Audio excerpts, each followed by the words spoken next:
गला काटा खून नहीं। मैंने चादर हटाई तो इस तरह महसूस हुआ जैसे किसी ने मुझको पीछे को धक्का दे दिया हो।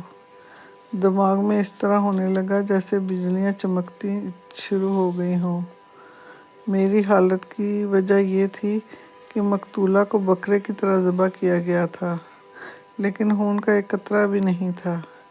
इसका साफ मतलब ये था कि मकतूला का गला मुर्दा हालत में काटा गया है। मेरे दिमाग में वक़ूआ की सूरत ये बनती थी कि मकतूला को पहले गला काट के हलाक किया गया है, फिर गला काटा गया है। इसी तरीक़े कत्ल की वजह ये हो सकती है कि कातिल ने मकतूला का गला दबा दिया और इसको शक हुआ कि ये मरी नहीं। मुजरम हमेशा जल्दी में होता है। इसने काम जल्दी पूरा करने की गर्ज से चाकू या छुरी से गला काट दिया और भाग गया। गर्दन आधी कटी हुई थी, इस वजह से गर्दन पर गला काटने के निशान नजर नहीं आ रहे थे।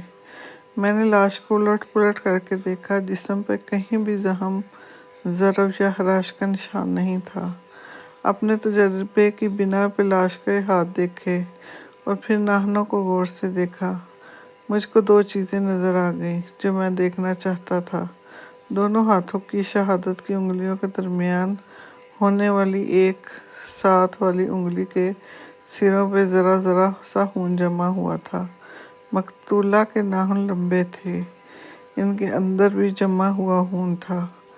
गला हाथों से घूंटने की वारदात में आमतौर पे इस तरह होता है कि मकतूल अपनी जान छुड़ाने के लिए कातिल के हाथों पे नाखून मारता है। ऐसी दो वारदातें देख चुका था। इस वारदात में भी मकतूला ने कातिल से आज़ाद होने की कोशिश में इसके हाथों या बाजुओं पर नाखून मारे होंगे। खून जो इसकी उंगलियों पर और नाखूनों के अंदर जमा हुआ था वो कातिल का था। मेरा ये शुबा पक्का हो गया। गला काटने से पहले गला हाथों से दबाया गया। मैंने साथ वाली चारपाई देखी, इस पर बिस्तर साफ सुथरा बिछा हुआ था। ये लोग देहाती नहीं थे, कुछ तालीम याफ्ता भी थे। मकतूल का खावंद रघबीर सिंह मेट्रोलिकोस्लेट था।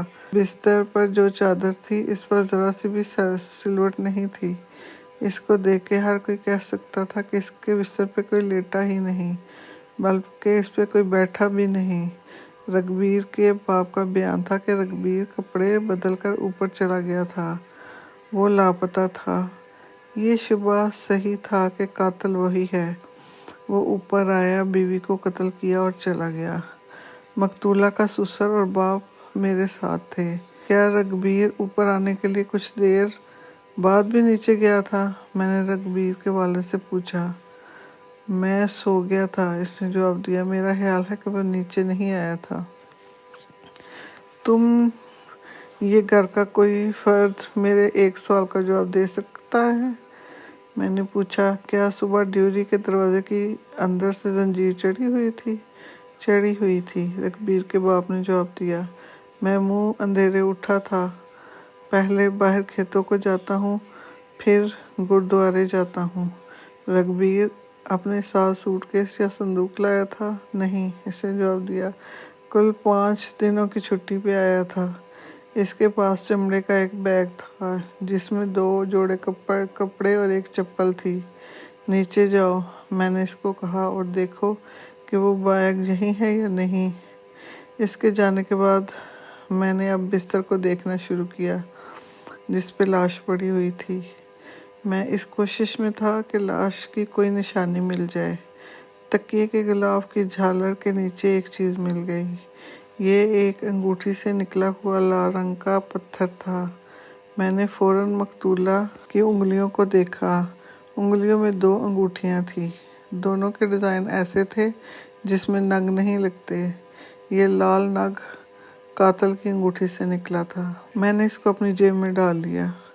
ये नग अंगूठी में ढीला लगा हुआ होगा या इस पर अंगूठी की गिरफ्त ढीली हो गई होगी।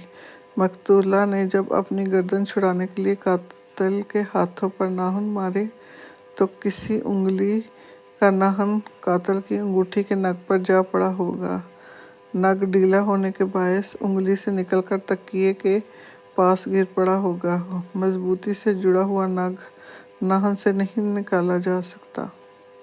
मकतूला के ससुर ने आके बताया कि रघबीर का बैग यहाँ नहीं है, इसके चप्पल या जूते हैं। मैंने पूछा, शलवार कमीज पैंट कुछ भी नहीं? मैंने जवाब दिया, मैं हर जगह देख आया हूँ सरदार जी। मैंने इसको कहा, तुम्हारे बेटे को कोई उठाकर नहीं ले गया, वो खुद गया है। तो क्या इसने अपनी बीवी को खुद? हाँ, मैंने इसकी बात पूरी कर दी। इसने खुद अपनी बीवी को कत्ल किया है। इसको चुप लग गई, इसका चेहरा लटक गया। लेकिन वो गया किधर है? इसने कहा, सुबह मैंने खुद देखा था, बाहर वाला दरवाज़ा अंदर से बंद था। घर का कोई फर्द इस जुर्म में शामिल था। मैंने कहा, इस फर्द ने रघबीर को निकाला और अंदर से दरवाजे की जंजीर चढ़ा दी। ये फर्द तुम भी हो सकते हो। ये सुनकर वो घबराया और बेतुका बोलने लगा। मैंने लाश पोस्टमार्टम के लिए भिजवा दिया।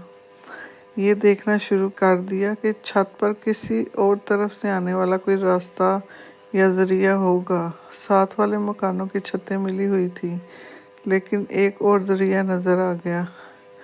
ये मकान कस्बे के बाहर की तरफ था। इसके पिछवाड़े 15-16 गज जगह खाली थी और आगे जोहर था, जिसमें बारिशों का पानी भरा रहता है। और जोहर और मकान के दरमियान पीपल का एक बड़ा पुराना दरख्त था। इसका एक टहन इस मकान की मंडेर से आगे तक आया हुआ था। मैंने इस टहन को गौर से देखा। दरख्त की तरफ जहाँ से शुरू होता है, जमीन से थोड़ा ही ऊंचा था।